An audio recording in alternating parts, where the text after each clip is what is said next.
हम बात कर रहे थे ऑर्गेनिक कंपाउंड्स की, तो देखिएगा क्या कहते हैं।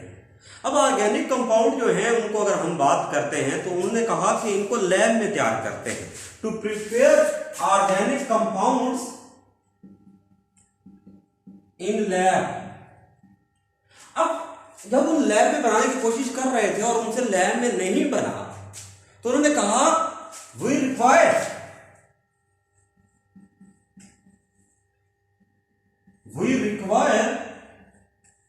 अ वाइटल फोर्स,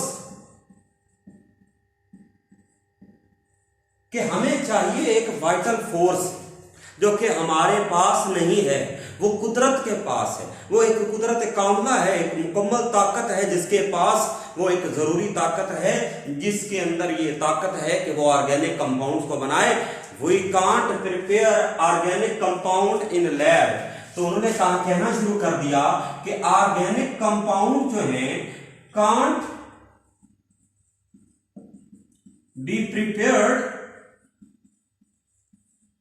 इन लैब। उनको हम लैब के अंदर नहीं बना सकते क्योंकि उनको बनाने के लिए एक वाइटल फोर्स चाहिए। अब इस थ्योरी को, इस नजरिए को क्या कहते हैं? वाइटल फोर्स थ्योरी कहते हैं। तो ये हमने पढ़ा vital force theory. To prepare organic compound in lab we must require a vital force. हमें एक ताकत चाहिए, जरूरी ताकत चाहिए। Organic compound can't be prepared in the lab. Lab के अंदर नहीं बन सकते क्योंकि लैब में बनाने के लिए एक ताकत चाहिए जो हमारे पास नहीं है। इस थ्योरी को कहते हैं वाइटल फोर्स थ्योरी। लेकिन रेवोल्यूशन आया, इनकलाब आया और वक्त बदला और हर चीज का कंसेप्ट जो था वो चेंज हुआ। 1828 में 1828 के अंदर एक साइंटिस्ट का नाम है फ्रेडरिक वोलर। फ्रेडरिक वोलर, उसने इस थ्योरी को रिजेक्ट किया। ही रिजेक्टेड दिस थ्योरी। उसने इस थ्योरी को क्या किया? रिजेक्ट किया। किसको? वाइटल फोर्स थ्योरी को उसने रिजेक्ट कर दिया। अब वाइटल फोर्स थ्योरी को रिजेक्ट कैसे किया? उसने एक इनऑर्गेनिक कंपाउंड लिया जिसका नाम था अमोनियम सायानेट। जिसका नाम था अमोनियम सायानेट। एक कंपाउंड लिया जिसका नाम था अमोनियम सायानेट। अब अमोनियम सायानेट एक इनऑर्गेनिक कंपाउंड था। ये एक इनऑर्गेनिक कंपाउंड था। इसका ओरिजिन ऑर्गेनिक नहीं था, इसका मिनरल ओरिजिन था। तो जब इसने एक कंपाउंड अमोनियम सायानेट लिया, उसका इनऑर्गेनिक कंपाउंड था, ओरिजिन उसका मिनरल था, उससे उसने क्या किया? एक कंपाउंड बनाया, यूरिया कंपाउंड बनाया। क्या नाम था? यूरिया। अब यूरिया क्या था? यूरिया उससे पहले लैब के अंदर कभी नहीं बनाया गया था। यह पहला कंपाउंड है यूरिया जो जिसको लैब में तैयार किया गया था और अमोनियम सायानेट का इस्तेमाल किया गया था। तो यूरिया पहले कहां से आता था? तो यूरिया था ऑर्गेनिक कंपाउंड था। इसका ओरिजिन जो था वो क्या था? वो बेटा यूरिन। किसका? Of mammals. जो दूध देने वाले जानवर होते हैं, जो मैमल होते हैं, उनके पेशाब के अंदर, उनके यूरिन के अंदर पाया जाता था। तो उसने क्या किया? इसको बना लिया, यूरिया को बनाया। यूरिया का फार्मूला क्या है? NH2 taken twice CO। ऐसे करके भी लिख सकते हैं आप, ऐसे करके भी लिख सकते हैं, या NH2C double bond O NH2, ऐसे करके भी लिख सकते हैं। तो ये था ऑर्गेनिक कंपाउंड। ये थी rejection of vital force theory. अब आपका शॉर्ट क्वेश्चन आएगा, who rejected the vital force theory? Friedrich Wohler. पहला कंपाउंड लैब के अंदर क्या, कौन सा बनाया गया? यूरिया। यूरिया कहां पर पाया जाता था? ममालिया जानवर के पेशाब के अंदर, यूरिन ऑफ मैमल्स के अंदर। अमोनियम सायानेट क्या है? इनऑर्गेनिक कंपाउंड है। ओरिजिन क्या है? मिनरल है। वाइटल फोर्स थ्योरी क्या है कि ऑर्गेनिक कंपाउंड लैब में नहीं बन सकते, उनको बनाने के लिए ताकत चाहिए जो कि हमारे पास नहीं। तो ये थी वाइटल फोर्स थ्योरी। अब जब वाइटल फोर्स थ्योरी रिजेक्ट हो गई, ऑर्गेनिक कंपाउंड बनना शुरू हो गए, millions and billions of organic compound lab के अंदर तैयार होने शुरू हो गए, अब उनको पढ़ा जाने लगा, स्टडी की जाने लगी। लेकिन एक बात जो सबके अंदर कॉमन थी वो क्या थी कि तमाम सब कंपाउंड के अंदर एक चीज लाजमन नजर आई, कार्बन। कार्बन नजर आया। उन्होंने कहा कि कार्बन के अलावा दूसरी चीज जो उनको नजर आई, कार्बन एंड हाइड्रोजन। कार्बन और हाइड्रोजन नजर आया। और जब कार्बन हाइड्रोजन नजर आई तो उन्होंने बात कहा कि भाई कार्बन तो लाजमी है, हाइड्रोजन भी उसके अंदर है। अब हम बात करते हैं कि ये क्या चीजें हैं।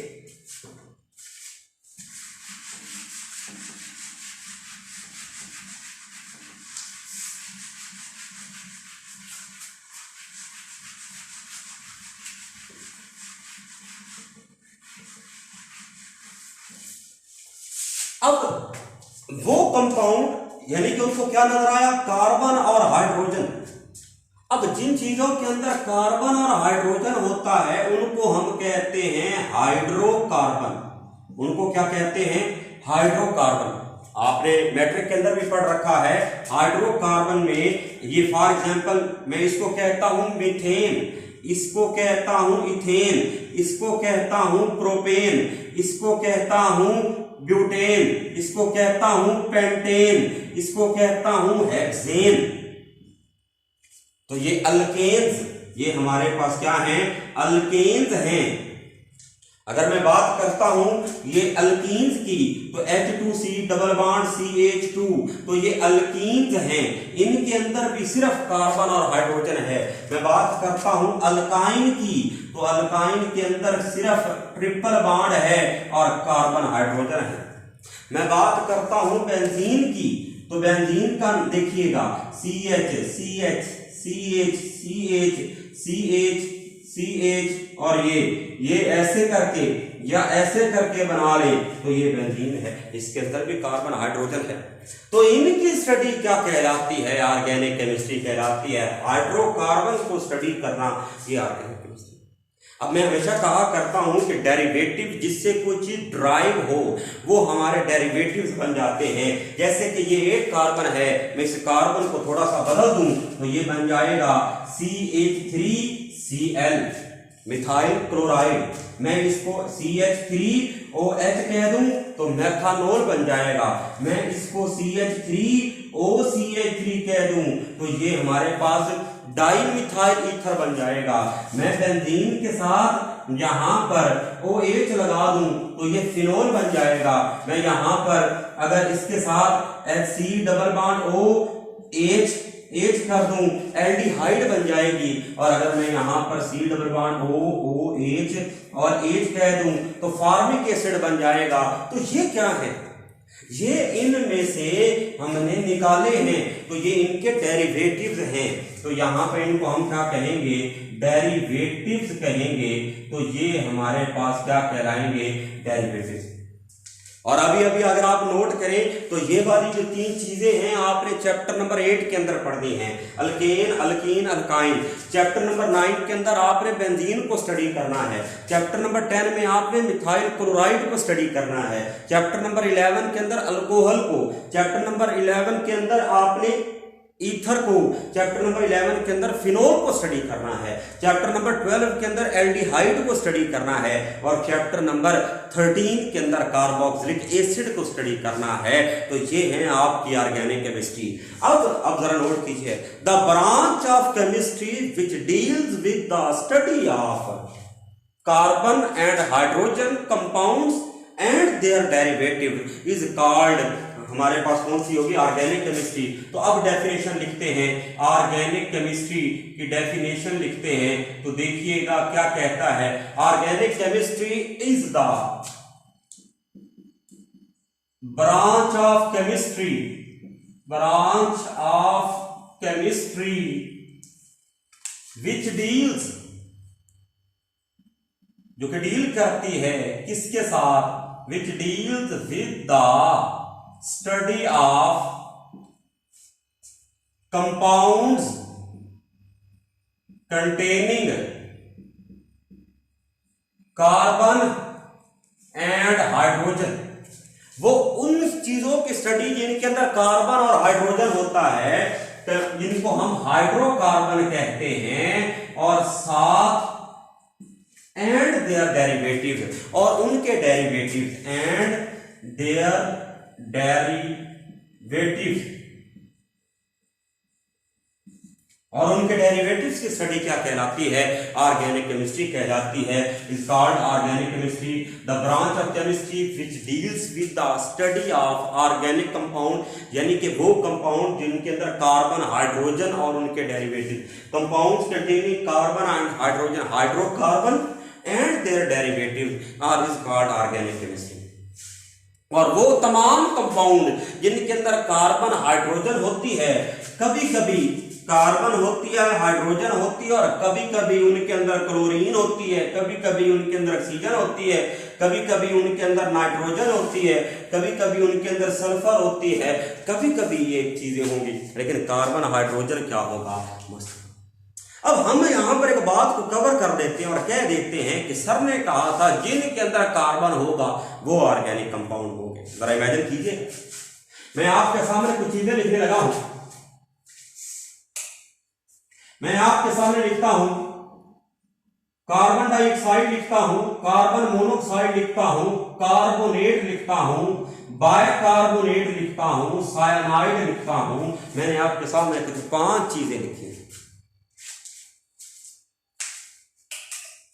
मैंने आपके सामने कुछ 5 चीजें लिखी हैं। सबसे पहले कार्बन डाइऑक्साइड, फिर कार्बन मोनोऑक्साइड, फिर कार्बोनेट, फिर बाइकार्बोनेट और एंड पर साइनाइड लिखे।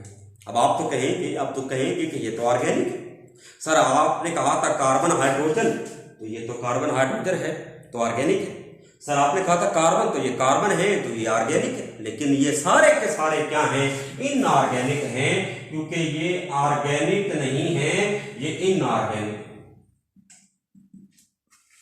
अब आपके ज़हनों में सवाल आ रहा होगा, सर ये क्या बात हुई? अभी आप हमें कह रहे थे कार्बन हाइड्रोजन की बात कर रहे थे, अभी आप हमें कह रहे थे ये ऑर्गेनिक नहीं। तो जरा नोट कीजिएगा मसला क्या है।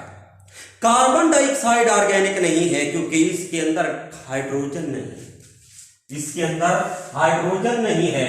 कार्बन, हाइड्रोजन ये ऑर्गेनिक केमिस्ट्री की डेफिनेशन पर पूरा नहीं उतरती, जबकि पौधे भी पैदा करते हैं, इंसान यूज भी करते हैं, लेकिन अकॉर्डिंग टू ऑर्गेनिक केमिस्ट्री ये उसके ऊपर पूरा नहीं उतरती, क्योंकि इसके अंदर कार्बन ऑक्सीजन के बॉन्ड हैं, हाइड्रोजन नहीं। इसी तरीके से कार्बन मोनोऑक्साइड, उसका जो ओरिजिन है, उसका ओरिजिन वो ऑर्गेनिक नहीं है। ये तब पैदा होती है जब पहाड़, आतिशफिशा पहाड़ फटता है, वोल्केनिक इरप्शन होती है। वोल्केनिक इरप्शन, जब आतिशफिशा पहाड़ फटता है तब कार्बन मोनोऑक्साइड पैदा होती है नेचर के अंदर। अब सर कार्बोनेट, बाइकार्बोनेट तो समझ में आना चाहिए कि सर ये तो ऑर्गेनिक है। तो नोट कीजिएगा, कार्बोनेट कब पैदा हुए थे? जब सोडियम कार्बोनेट था। बाइकार्बोनेट कब पैदा हुए? जब हमारे पास सोडियम बाइकार्बोनेट था और सोडियम साइनाइड था। अब जब मैं इनको तोड़ता हूं, तोड़कर देखिएगा, इसमें से निकलेगा 2 सोडियम प्लस कार्बोनेट, इसके अंदर से निकलेगा सोडियम प्लस बाइकार्बोनेट, इसके अंदर से निकलेगा सोडियम प्लस साइनाइड। तो ये इनका ओरिजिन क्या है? इनका ओरिजिन भी ऑर्गेनिक नहीं है। ये क्या लोग हैं? ये क्या चीजें हैं? तो ये तो साल्ट्स हैं। ये हमारे पास क्या हैं? ये तो नमकियात हैं, साल्ट्स हैं। इसलिए मैं हमेशा कहता हूं ये बात को समझो, परखो और फिर जवाब दें। तो ये जो चीजें थी, carbon mono dioxide carbon hydrogen नहीं रखती, उस क्राइटेरिया पर पूरा नहीं उतर रही। कार्बन मोनोऑक्साइड का ओरिजिन वोल्केनिक इरप्शन है, आतिशफशां जब पहाड़ फटता है। कार्बोनेट, बाइकार्बोनेट और साइनाइड जो हैं इनके ओरिजिन इनके साल्ट से हैं, साल्ट से ये पैदा होते हैं। तो यहाँ पर ये आपका थोड़ा सा इंट्रोडक्शन जो है वो कंप्लीट होता है। इसको जरूर समझिएगा, पढ़िएगा। कोई भी क्वेश्चन हो तो कमेंट्स बॉक्स में जरूर पूछे। ग्रुप को शेयर किया करें, लाइक किया करें, सब्सक्राइब किया करें। अल्लाह हाफिज़, अपना ढेर सारा ख्याल रखिएगा। जज़ाकल्लाह।